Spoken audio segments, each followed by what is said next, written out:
जय हिंद प्यारे साथियों। आप सभी का विमल क्लासेस सिविल सर्विसेज के एजुकेशनल फाउंडेशन में स्वागत है।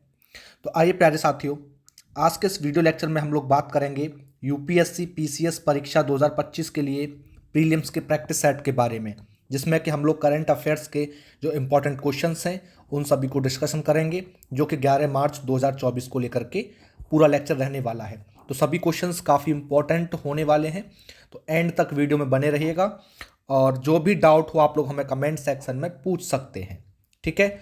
और सभी क्लासेस के लिए आप लोग विमल क्लासेस सिविल सर्विसेज एप्लीकेशन जो कि प्ले स्टोर से मिल जाएगा, उसे आप डाउनलोड कर सकते हैं। बाकी कंटेंट आप एप्लीकेशन से एनरोल कर सकते हैं। तो आज हम लोग जैसा कि बताया 11 मार्च की हम लोग बात करेंगे, और 11 मार्च को करंट अफेयर्स के जो भी हमारे प्रीलिम्स परीक्षा के लिए जो इंपॉर्टेंट क्वेश्चंस हैं उनको हम इसमें डिस्कशन करने वाले हैं। चलिए, पहला क्वेश्चन है इसमें हमारा। पहला क्वेश्चन दिया गया है,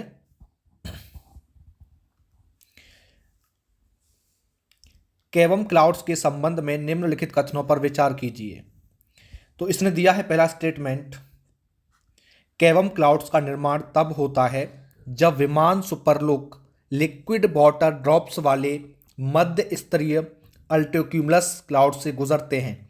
सेकंड स्टेटमेंट में कह रहा है कि जैसे ही विमान अपने आसपास की वायु को वारित करते हैं, ड्रॉप्स आइस क्रिस्टल में जम जाती है, तो अंततः भारी हो जाती है और आकाश से पृथक होकर गिर जाती है, जिससे मेघों की परत में रिक्त स्थान रह जाते हैं। इस घटना को इसरो के इनसैट 3D उपग्रह ने कैद किया है और पूछा है कि उपर्युक्त कथनों में से कितने सही हैं। केवल एक, केवल दो, सभी तीन, या इनमें से कोई नहीं। तो याद रखिएगा, केवम क्लाउड्स का निर्माण कब होता है। तो याद रखना, केवम क्लाउड्स का निर्माण तब होता है जब विमान सुपरकूल लिक्विड वाटर ड्रॉप्स वाले मध्य स्तरीय जो अल्टो क्यूमुलस क्लाउड्स होते हैं जब उनसे गुजरते हैं। यानी कि हमारा जो पहला स्टेटमेंट है बिल्कुल ठीक है। सेकंड में जैसे इसने बताया कि जैसे ही विमान जो है अपने आसपास की वायु को वारित करते हैं, तो ड्रॉप साइज क्रिस्टल में जम जाती है, यानी भारी हो जाती है और नीचे गिर जाती है, जिससे क्या होता है कि जो मेघों की परत होती है उसमें जो स्थान होता है वो बिल्कुल खाली हो जाता है, रिक्त हो जाता है। तो दूसरा स्टेटमेंट भी हमारा बिल्कुल ठीक है। और इस घटना को जो इसने कहा है कि इस घटना को इसरो के इनसैट 3D उपग्रह ने कैद किया है, तो स्टेटमेंट हमारा बिल्कुल गलत है। क्यों गलत है? क्योंकि इस घटना को जो है नासा के नासा के जो टेरा उपग्रह हैं, कौन से? टेरा उपग्रह, ठीक है। टेरा उपग्रह के द्वारा फ्लोरिडा के पश्चिमी तट के पास में जो मैक्सिको की खाड़ी होती है उसके ऊपर जो केवम क्लाउड्स दिखते हैं या दिखाते हुए देखा जाए तो उनको कैद किया गया है। तो इसलिए हमारा थर्ड स्टेटमेंट बिल्कुल गलत है। तो इसका राइट आंसर हो जाएगा option number B, sorry option number A. इसने पूछा है कितने सही नहीं हैं, तो केवल एक सही नहीं है। ऑप्शन नंबर ए इसका राइट आंसर हो जाएगा, ठीक है ना, क्योंकि दो स्टेटमेंट हमारे इसमें ठीक हैं, थर्ड स्टेटमेंट हमारा इसमें गलत है। तो राइट आंसर हो जाएगा ऑप्शन नंबर ए, केवल एक। अगला क्वेश्चन, अगले क्वेश्चन में इसने कहा है निम्नलिखित कथनों पर विचार कीजिए। पहला दिया है, स्पाइकिंग न्यूरल नेटवर्क डेटा को संसाधित करने निरंतर संख्यात्मक मानों का उपयोग करते हैं। सेकंड है, लाइफ लॉन्ग मशीन लर्निंग यानी कि LML मॉडल में निरंतर सीखना शामिल है, जहां AI मॉडल भविष्य में सीखने और समस्या समाधान में सहायता के लिए पिछले कार्यों से ज्ञान संचय करते हैं। तो उपर्युक्त कथनों में से कौन सा या कौन से सही नहीं है।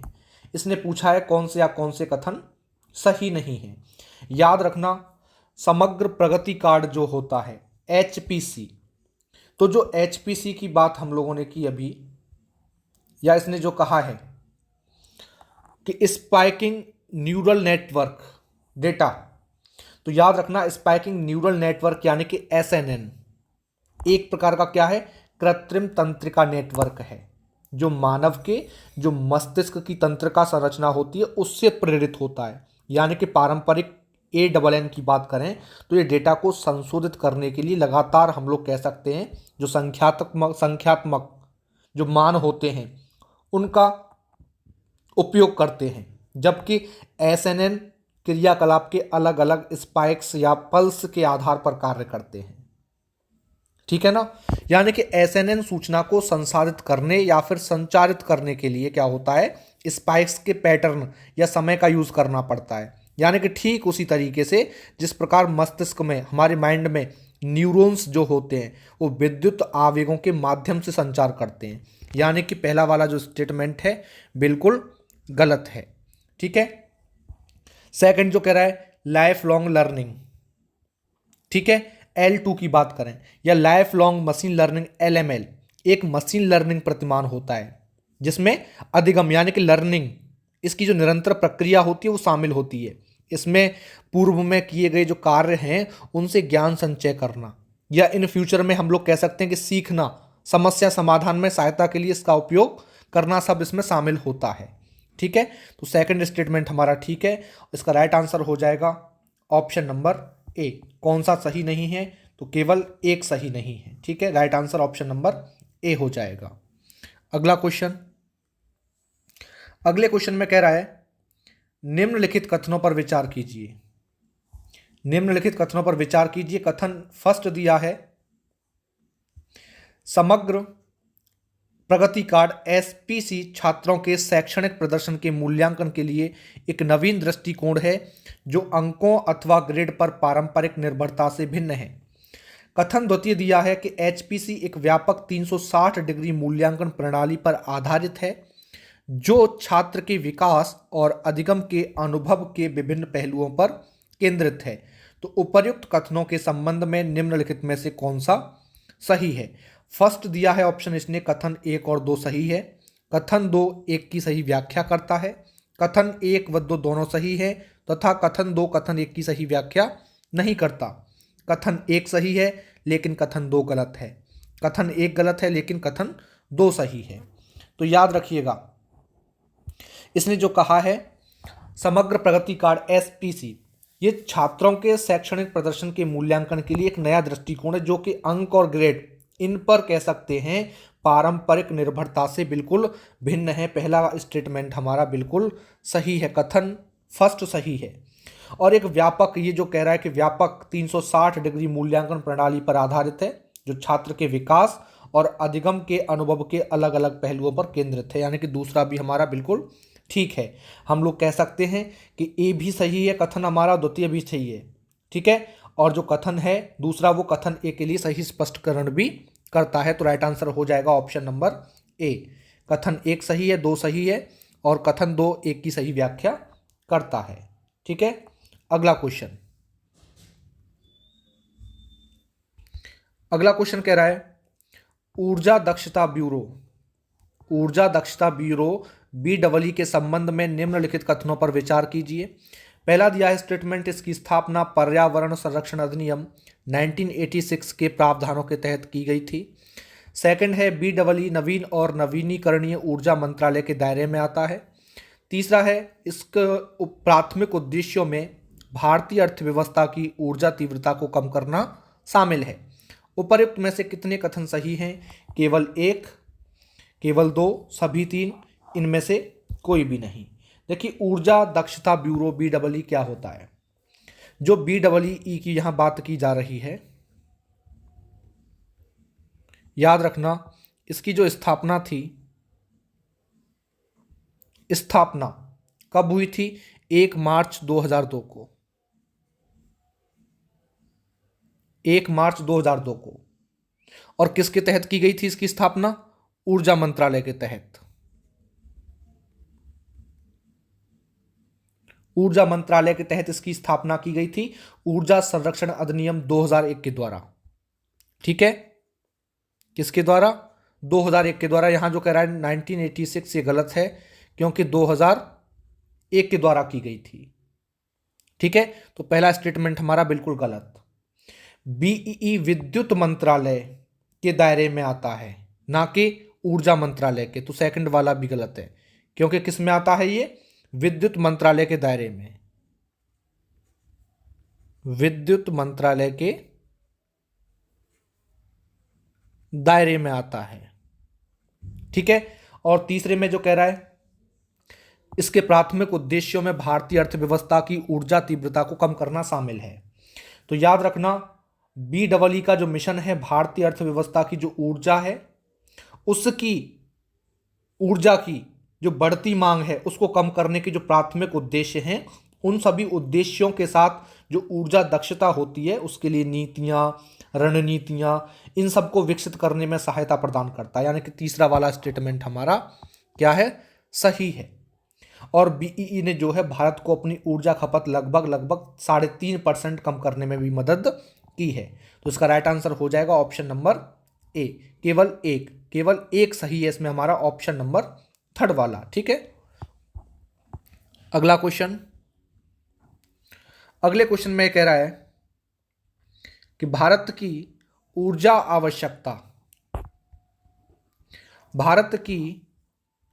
आवश्यकता का 50% से अधिक हिस्सा कोयले से प्राप्त होता है। तो ऑप्शन ए है, भारत की ऊर्जा आवश्यकताओं का 50% से अधिक हिस्सा कोयले से प्राप्त होता है। सेकंड कह रहा है कि उड़ीसा भारत में लिग्नाइट कोयले का सबसे बड़ा उत्पादक राज्य है। तीसरा है, भारत की प्रति व्यक्ति कोयले की खपत विकसित देशों की तुलना में कम है। फोर्थ ऑप्शन है, भारत की वर्तमान आयात नीति के तहत कोयला आयात अप्रतिबंधित है। ठीक है। तो याद रखना, इसका जो राइट आंसर होगा ऑप्शन नंबर बी होगा। ओडिशा भारत में लिग्नाइट कोयले का सबसे बड़ा उत्पादक राज्य है। क्यों? क्योंकि कोयला भारत में सबसे महत्वपूर्ण और प्रचुर मात्रा में पाए जाने वाला क्या है, जीवाश्म ईंधन है। ये देश की लगभग 55% ऊर्जा आवश्यकताओं की पूर्ति करता है। और लिग्नाइट कोयले की विशेषता, इसकी जो कार्बन सामग्री है उसमें 40 से लगभग 55%, इसके साथ हम लोग कह सकते हैं कि जो आर्द्रता स्तर है उसका उच्च होना, यानी कि मुख्य रूप से तमिलनाडु, पौंडीचेरी, गुजरात, राजस्थान, जम्मू कश्मीर, इन क्षेत्रों में पाया जाता है। तमिलनाडु, उड़ीसा नहीं बल्कि तमिलनाडु, याद रखिएगा। ठीक है। तो लिग्नाइट का सबसे बड़ा उत्पादक राज्य है और वर्ष 2022-23 में इसने जो है 22,480 मिलियन टन, कितना, 22,000 या 22.480 मिलियन टन MT कह सकते हो कि उसका उत्पादन किया। और जो सूचना हमें कोयला मंत्रालय भारत सरकार के द्वारा प्राप्त होती है। और भारत में वर्तमान में देखोगे तो प्रति व्यक्ति कोयले की जो खपत है प्रतिवर्ष लगभग 350, कितनी, 350 किलोग्राम तेल की खपत के बराबर है, जो कि विकसित देशों की तुलना में कम है। और वर्तमान आयात नीति जो ओपन जनरल लाइसेंस है उसके तहत हम लोग कह सकते हैं कि कोयले के जो अप्रतिबंधित आयात है उनकी अनुमति देती है। ठीक है। और इस्पात, विद्युत और सीमेंट, इन क्षेत्रों के साथ साथ कोयला व्यापारियों के सहित उपभोक्ता अपनी जो वाणिज्यिक आवश्यकताएं होती हैं उनके आधार पर कोयले का आयात कर सकते हैं। इसलिए हमारा ऑप्शन नंबर सेकंड इसका राइट आंसर हो जाएगा। अगले क्वेश्चन में कह रहा है कि AI और मशीन लर्निंग नवाचार को बढ़ावा देने के लिए T-हब के सहयोग से विज्ञान और प्रौद्योगिकी विभाग और तेलंगाना सरकार द्वारा स्थापित हब का नाम क्या है? Data, tech, math, code. तो याद रखना उसका नाम क्या है, उसका नाम है मैथ। ऑप्शन नंबर सी इसका राइट आंसर हो जाएगा। ठीक है। यानी कि मशीन लर्निंग और आर्टिफिशियल इंटेलिजेंस टेक्नोलॉजी हब, विज्ञान और प्रौद्योगिकी विभाग ने तेलंगाना सरकार के सहयोग से हम लोग कह सकते हैं हैदराबाद में T-हब में एक मशीन लर्निंग और आर्टिफिशियल इंटेलिजेंस टेक्नोलॉजी हब यानी कि मैथ की स्थापना की है। मैथ का लक्ष्य क्या है कि जो AI नवाचार हैं उनको बढ़ावा देना, नौकरी के अवसर पैदा करना और AI स्टार्टअप के लिए सहायता प्रोवाइड करना। T-हब ने क्या किया है, मैथ के लिए एक पूरी मंजिल आवंटित की है, जो कि GPU क्षमता जो होती है उनके साथ एक मिनी डेटा सेंटर के साथ हम लोग कह सकते हैं अत्याधुनिक जो सुविधाएं हैं उनसे सुसज्जित है ये। यानी कि हमें जो हब है मैथ वाला, इसमें AI शिक्षा के लिए जो विश्व स्तरीय शिक्षण प्रबंधन जो प्रणाली तैयार की गई है LMS, उसकी सुविधा भी इसमें दी जाती है। अलग अलग विविध AI अनुप्रयोग होते हैं, उनका समर्थन करने के लिए एक मजबूत, एक स्ट्रॉन्ग डेटा जो होता है उसकी बुनियादी ढांचा भी इसमें मौजूद है। यानी कि मैथ का जो प्राथमिक लक्ष्य है वो हर साल लगभग 150 से अधिक एआई स्टार्टअप का पोषण करना है। उन्हें आवश्यक जो संसाधन है, जो सहायता है, वो प्रोवाइड करना होता है। यानी कि हम सब ये कह सकते हैं इस बात को कि हब जो है भारत में प्रभावशाली तकनीकी जो प्रगति है उसके लिए, उस प्रगति के लिए जो है बुनियादी ढांचा कह सकते हो, या कौशल पाठ्यक्रम कह सकते हो, या पेटेंट रूपांतरण कह सकते हो, उद्यमी कह सकते हो, शोधकर्ता कह सकते हो, और जो एआई संचालित स्टार्टअप होते हैं उन सबको सशक्त बनाने के अवसर प्रदान करता है। तो इसलिए इसका जो राइट आंसर होगा ऑप्शन नंबर क्या हो जाएगा, सी हो जाएगा, मैथ यानी कि मशीन लर्निंग और आर्टिफिशियल इंटेलिजेंस टेक्नोलॉजी हब। अगला क्वेश्चन, अगले क्वेश्चन में इसने कहा है कि 2 दिवसीय नजरुल उत्सव ढाका में हुआ, काजी नजरुल इस्लाम कौन थे? कवि, चित्रकार, स्वतंत्रता सेनानी, अभिनेता। तो इसका राइट आंसर होगा ऑप्शन नंबर ए, कवि। जो नजरुल इस्लाम थे वो कौन थे? कवि थे। आप लोगों को पता होगा इंदिरा गांधी सांस्कृतिक केंद्र 8-9 मार्च को जो है ढाका में नजरुल महोत्सव 2024 का सह आयोजन करने के बाद बांग्लादेश नजरुल संगीत संगठन और जो गुलशन सोसाइटी है उसके साथ शामिल हुआ था। आप लोगों को बता दिया जाए कि काजी नजरुल इस्लाम, जिन्हें विद्रोही कवि के नाम से भी हम लोग जानते हैं, ठीक है, और एक लोकप्रिय बंगाली कवि और लेखक और साथ में ये गीतकार भी थे। उन्होंने ब्रिटिश राज की आलोचना की और विद्रोही और भांगर गान जैसी इनकी जो प्रसिद्ध कविताएं थीं, जो काव्य रचनाएं थीं, उनके माध्यम से हम लोग कह सकते हैं कि रिवॉल्यूशन किया, क्रांति का आह्वान किया। बांग्ला साहित्य के सर्वश्रेष्ठ कवियों में से एक थे नजरुल जो है, उनको काफ़ी मान्यता प्राप्त थी। और नजरुल इस्लाम ने काफ़ी भजन, श्यामा संगीत, कीर्तन ये सब भी लिखे। नजरुल को जो है विद्रोह को भी उपनाम जो है राजनीतिक या हम लोग कह सकते हैं कि सामाजिक न्याय के लिए उनकी लड़ाई के साथ साथ विद्रोह कविता लिखने के लिए दिया गया था। जो विद्रोही यानी कि विद्रोही कवि के लिए बंगाली है, एक तरीके से हम लोग ऐसा कह सकते हैं। उनकी रचनाएं नजरुल गीति की जो अवंत गार्डे संगीत शैली है यानी कि नजरुल का संगीत, उसका एक हिस्सा है, ठीक है। तो इसका जो राइट आंसर होगा ऑप्शन नंबर ए हो जाएगा। अगला क्वेश्चन,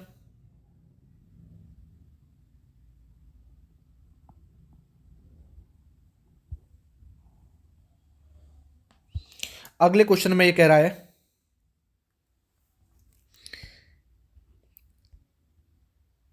हाल ही में किस राज्य ने पश्चिम कोमेंग और पूर्वी कोमेंग जिलों से अलग होकर बने अपने 27वें जिले बिचोम का उद्घाटन किया है? अरुणाचल प्रदेश, मणिपुर, नागालैंड और मिजोरम। इसका राइट आंसर होगा ऑप्शन नंबर ए, अरुणाचल प्रदेश। अरुणाचल प्रदेश के 27वें जिले विचोम जिले का उद्घाटन मुख्यमंत्री किसने? पेमा खांडू ने किया है। किसने किया है? पेमा खांडू ने किया है। ये कौन है? सीएम है कहाँ के? याद रखना, कहाँ के हैं? अरुणाचल प्रदेश के। और उद्घाटन समारोह में देखोगे तो नेपांग फुंग में जो जिला मुख्यालय है उसकी आधारशिला रखना शामिल था। अरुणाचल प्रदेश यानी कि जिलों का पुनर्गठन संशोधन विधेयक 2024, इसने विचोम और केई पनियोर जिलों के निर्माण की सुविधा भी प्रोवाइड की है। विचोम जिले में देखोगे तो पश्चिम कोमेंग के 27 गांव और पूर्वी कोमेंग के 28 गांव इसमें शामिल हैं, ठीक है। अगला क्वेश्चन,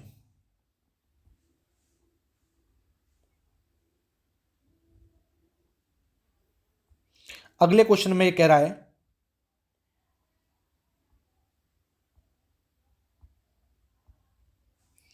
कि किस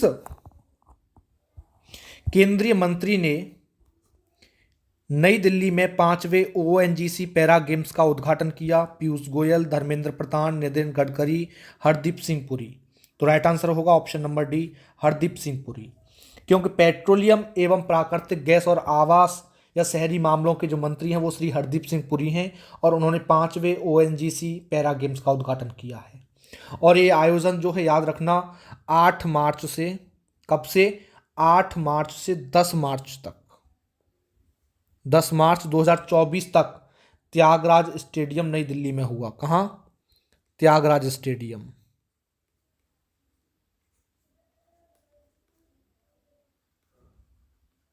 त्यागराज स्टेडियम नई दिल्ली में हुआ।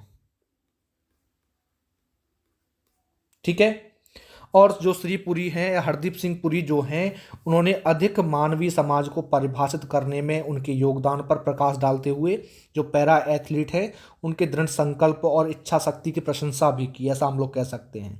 क्योंकि टोक्यो पैरालंपिक 2020 और एशिया पैरा गेम्स 2023 को लगा करके पैरालंपिक आयोजनों में भारत की सफलता को मंत्री ने स्वीकार भी किया था इसमें जो है। तो राइट आंसर होगा option number D, Hardeep Singh Puri. अगला क्वेश्चन, अगले क्वेश्चन में कह रहा है कि भारत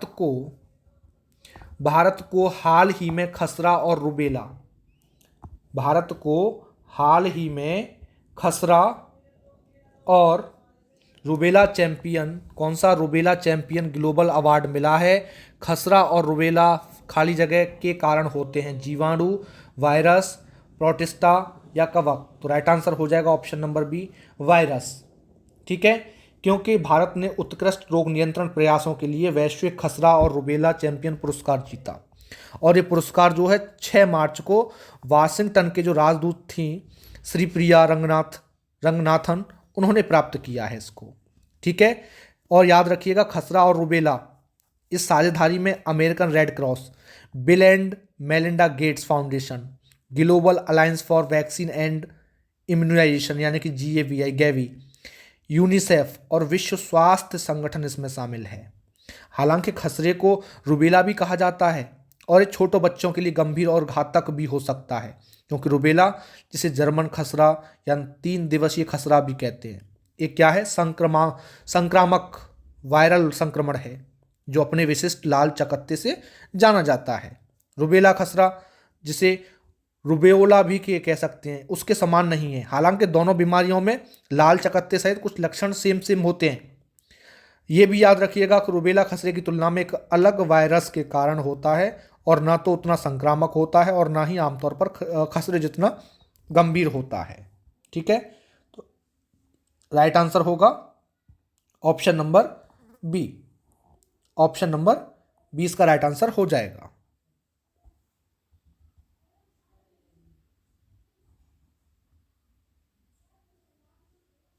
अगला क्वेश्चन,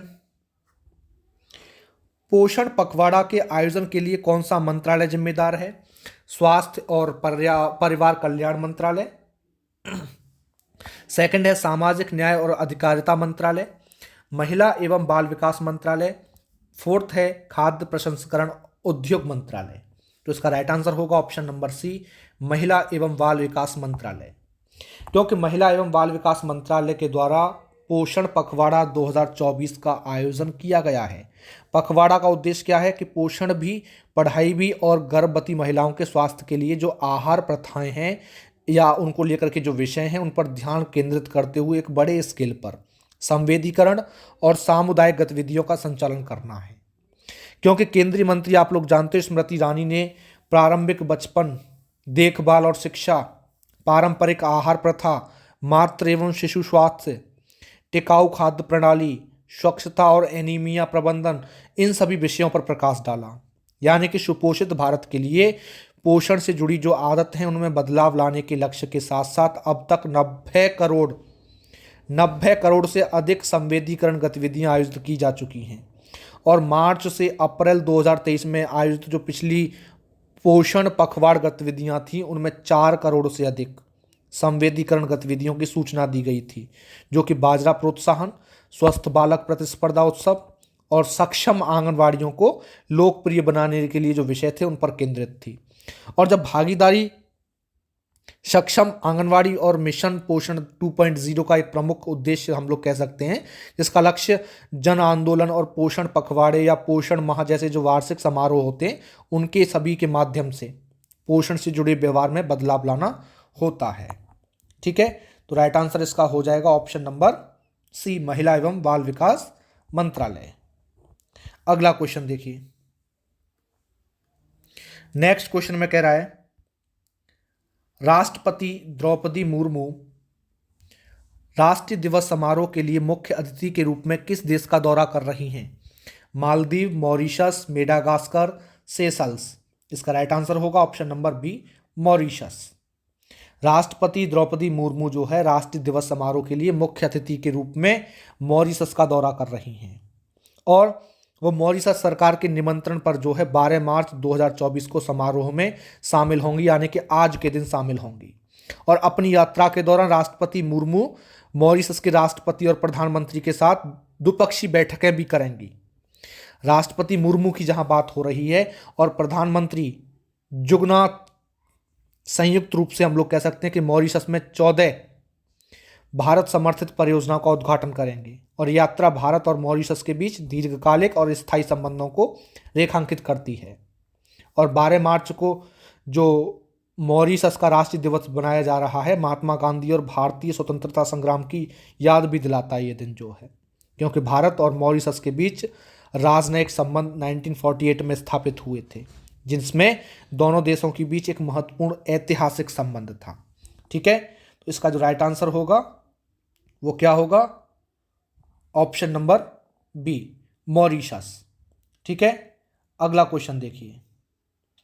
अगले क्वेश्चन में कहा है कि हाल ही में 700 टेस्ट विकेट लेने वाले पहले तेज गेंदबाज कौन बने हैं? Ravichandran Ashwin, Nathan Lyon, James Anderson, Stuart Broad. तो राइट आंसर होगा option number C, James Anderson. England के दिग्गज खिलाड़ी हैं जेम्स एंडरसन। उन्होंने हाल ही में 700 विकेट लेने वाले पहले तेज गेंदबाज बनने की उपलब्धि हासिल की है, यानी कि धर्मशाला में भारत के खिलाफ 5वें टेस्ट मैच के दौरान उन्होंने इस उपलब्धि को प्राप्त किया। और एंडरसन ने अपने 187वें टेस्ट मैच में ये उल्लेखनीय काफ़ी प्रसिद्ध उपलब्धि हासिल की, यानी कि मील का पत्थर विकेट भारत के जो कुलदीप यादव थे उनका था, जिन्हें उन्होंने विकेट के पीछे कैच करा करके आउट किया था। और खेल में एंडरसन की निरंतरता और लंबे समय तक टिके रहने ने उनकी स्थिति को सार्वकालिक कह सकते हो कि महान तेज गेंदबाजों में से एक के रूप में मजबूत कर दिया था। ठीक है, तो राइट आंसर होगा ऑप्शन नंबर सी। अगला question,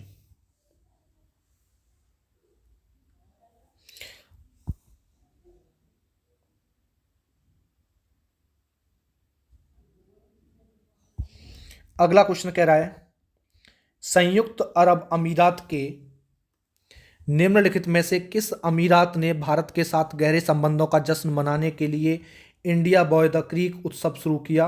Dubai, Abu Dhabi, Sharjah, रास अल खैमा। तो इसका राइट आंसर होगा ऑप्शन नंबर ए, दुबई, क्योंकि दुबई ने भारत के साथ अपने गहरे संबंधों का जश्न मनाने के लिए इंडिया बाय द क्रीक उत्सव शुरू किया। और ये उत्सव जो है 8 से 10 मार्च तक अल सीफ पार्क में हुआ। कहाँ पर? अल सीफ पार्क में।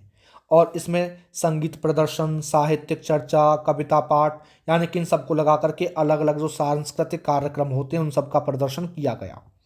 दुबई क्रीक पर स्थित अल सीफ पार्क का भारत और दुबई के बीच व्यापार केंद्र के रूप में एक ऐतिहासिक महत्व भी पहले से है। और इस महोत्सव का उद्देश्य क्या है? कलात्मक अभिव्यक्ति, यानी कि उस अभिव्यक्ति के माध्यम से भारत और दुबई के बीच सांस्कृतिक संबंधों को मजबूत करना है। यानी कि सहयोगात्मक प्रयास में दुबई ड्यूटी फ्री, भारत के महावाणिज्य दूतावास और दुबई अर्थव्यवस्था, पर्यटन, यानी कि इन सबके सहित अलग अलग संगठन इसमें शामिल थे। संगीतकार, लेखक, प्रसिद्ध भारतीय हस्तियां, यानी कि इस कार्यक्रम में भाग लेंगी, जिसने भारत और दुबई के बीच एक मजबूत कह सकते हो कि बंधन को उजागर किया है।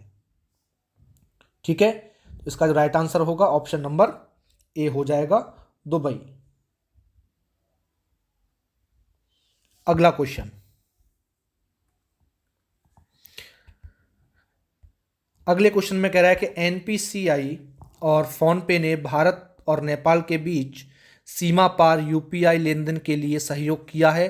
भारतीय राष्ट्रीय भुगतान निगम एनपीसीआई के बारे में निम्नलिखित कथनों पर विचार कीजिए। पहला है, national payments corporation of India NPCI Bharat में खुदरा भुगतान के लिए एक प्रमुख संगठन है। इसकी स्थापना भारतीय रिजर्व बैंक और भारतीय बैंक संघ द्वारा बैंकिंग विनियमन अधिनियम 1949 के प्रावधानों के तहत की गई थी। इसे कंपनी अधिनियम 1956 के तहत नॉट फॉर प्रॉफिट कंपनी के रूप में शामिल किया गया। तो निम्नलिखित में से कौन सा या कौन से विकल्प गलत हैं? याद रखना, केवल हमारा जो पहला स्टेटमेंट है बिल्कुल ठीक है, लेकिन सेकंड वाला गलत है, थर्ड वाला भी ठीक है।